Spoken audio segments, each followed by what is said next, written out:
I'm trying to stay calm. Oh, voodoo doll, but pen. It's a saying: when pen and tongue alike are free, safe from foe, stands democracy. I am a communicaster. I don't use a knife. I'm a pacifist too. I use a pen. But I still have the voodoo doll. I'm working on this, but I haven't mastered it. I was at the doctor's with my friend Carol day before yesterday. And we've determined now, besides the mega aneurysm that she has, besides the secondary huge aneurysm and then the other one below that, at the top of this whole thing is a valve in the heart. Now, the valve is supposed to go like this, but this mega aneurysm is pushing on the heart.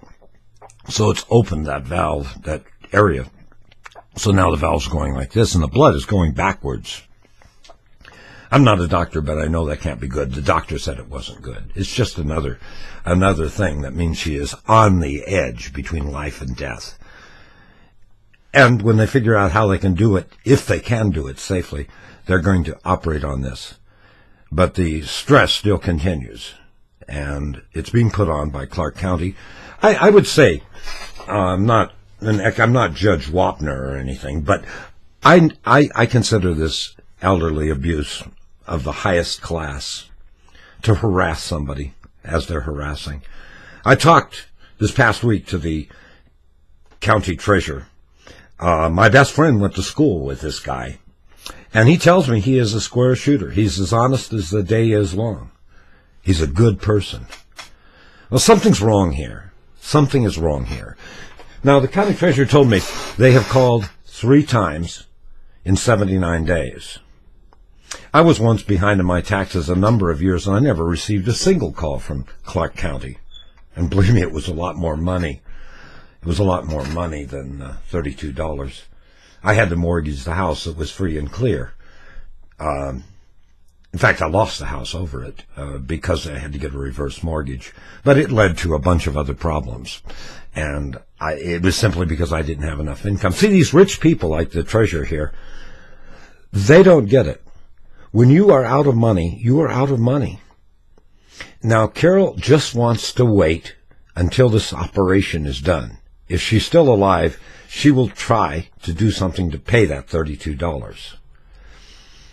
But to me, it isn't right. It is not right to threaten a person with the loss of their home when it's all they've got, that and their dear dog.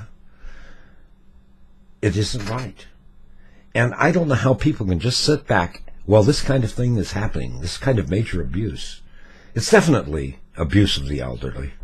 What else could you call it? But you can't get any help. There's nothing that can be done. There are only 2 sources. You would have to go to the county and file a complaint for elderly abuse. But the county is the one doing the abuse, so I suppose they're going to investigate themselves? You can count on that not happening. So then you go to the media. I wrote the newspaper. I explained that. No response whatsoever. I even sent one of the producers. Now, I was a fairly well-known reporter for quite a while. In fact, I was, I'm not going to brag, but I was in a pretty good position there as an reporter. And I wrote one of the producers and said, look, this is happening. Is there a story here? No response whatsoever. I don't know what to make of that. I do know that if you can't get help from the county, they're the ones that you should get help from. You can't get help from the media. We're stuck with things like YouTube, and YouTube seems to be stuck on the last video of 303 views. How does that happen? I watched it myself 1,378 times. The county treasurer, I don't think, lied. I know the lady lied because she says on the first call on that answer machine, I have called you a number of times. And then she proceeds to make 3 more calls after that.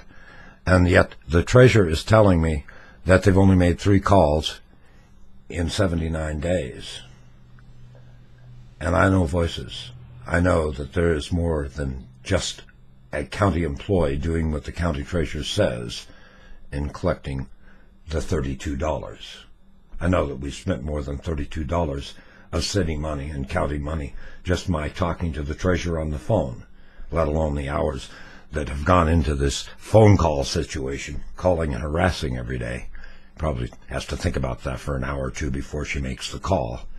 She's not too bright because she puts it on a recorder, which means that I can broadcast those messages here on YouTube, and believe me, I will if Carol dies. And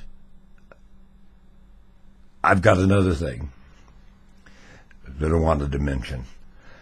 David Stockman, is it Stockman or Stockwell? He was President Reagan's financial advisor. Can you get any more Republican than this?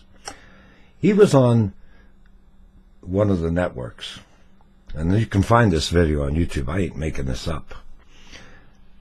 Young Turks News, they did the video, and they played the actual national interview. This trickle-down theory that the Republicans are talking to us about, it's not that. It's a trickle-up. It's, according to the Young Turks, it is a tsunami upward. Since 1980, the top 5% of the U.S. wealthy people have gained more money than was accumulated by all of mankind prior to 1980. Yet President Obama says that we have a real financial problem. And the Republicans say we shan't tax those rich people that are getting all of the money. Something really wrong in that. Because there's plenty of money, but it's being sucked from the poor people. And even my own county is sucking from the poor people and not from the rich people. So that 5% will have even more and more money. It's so wrong. I'm glad I'm old. I don't know what's going to happen to the young people, particularly if they're poor or if they can't really afford a house, because it's all going to be sucked up to that 5%. And President Obama and the Republicans, they're aiding the suck. They've opened the valves. If the Social Security does not come, you're going to see a collapse of our economy that you would never believe. This is going to make the Depression look like a cakewalk. Because when people like me, that are retired and our only source of income is Social Security, when we don't get it, we can't pay our bills. And when we can't pay our bills, other companies and things are going to have trouble. At the same time, we have companies like Netflix that are raising their rates. Damn them. Yeah, that shows you your patriotic spirit. The rich people, they don't give a damn because they got all the money. They can gladly pay $40 a month for Netflix. They don't care. Same as they can speed on the highway. Get a $300 ticket, no problem. Yet we don't have a class system. We have a country that says life, liberty, and the pursuit of happiness. And then those poor gays, now they're holding up again. That don't ask, don't tell. We're going to keep that going. What if they were damn Ku Klux Klan members and were burning crosses on lawns? Would they say, we'll investigate this. You just keep burning the crosses on the lawns. What if we said, if you're a Jew, you have to keep it silent? Don't ask, don't tell. Wouldn't somebody get worked up? People are people. And if we don't take care of other people, we hurt ourselves. Because you can't hurt another without hurting yourself, if you'll excuse me.